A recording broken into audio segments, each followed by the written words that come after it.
Can you really justify spending tens or even hundreds of thousands of pounds running virtual desktop infrastructure for your old case management solutions in 2024? It's always super exciting to hear about the business benefits that people get from a platform like ShareDo, right? But at the same time, I find it super depressing when a huge chunk of these benefits are attributed to savings associated with things like turning off VDIs, right? And these aren't small benefits either. I was involved in a business case recently and the savings were just about £1 million per annum. I mean, I find it depressing because it shows a chronic lack of investment in legal tech and IT tech in general. And associated with it is a chronic wastage of that investment over the years. I get we all need to sweat our IT assets. Yeah, I get that. And I get that moving key operational systems such as case and matter management solutions is hard.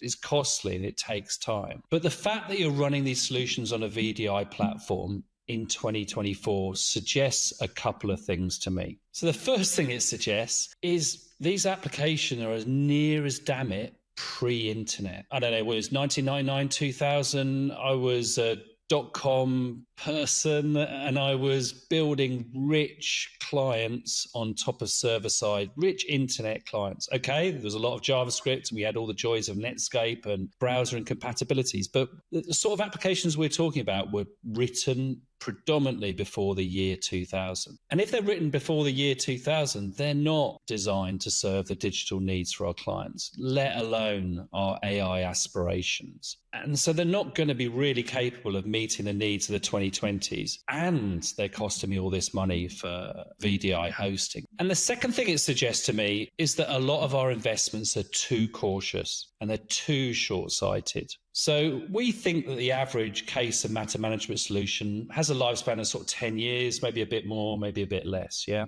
So the investment that we make today has to be fit for the world of 2035. And whilst that requires a level of future thinking, the only thing that's really true, because we don't know what's going to happen in 10 years' time, right, is that things will change. And whilst VDIs will slowly disappear, there will inevitably be in the future a new VDI money drainer that will appear over time. And I don't know what that money drainer is going to be. It may well be that suddenly, because the platform you bought in 2024, its data architecture isn't right, so you're going to have to put this new application to sort your data out ready for AI, and they're going to charge you whatever to do that stuff. There is going to be a new money drainer in the future. And hence, for me, if I was a CIO making a major strategic IT investment, it's not just about being up to date now, but it's having a strategy, or that vendor having a strategy for being up to date forever. So we talk about that, about being evergreen, right? We need to always be evergreen. And I'm going to talk about that in a future post.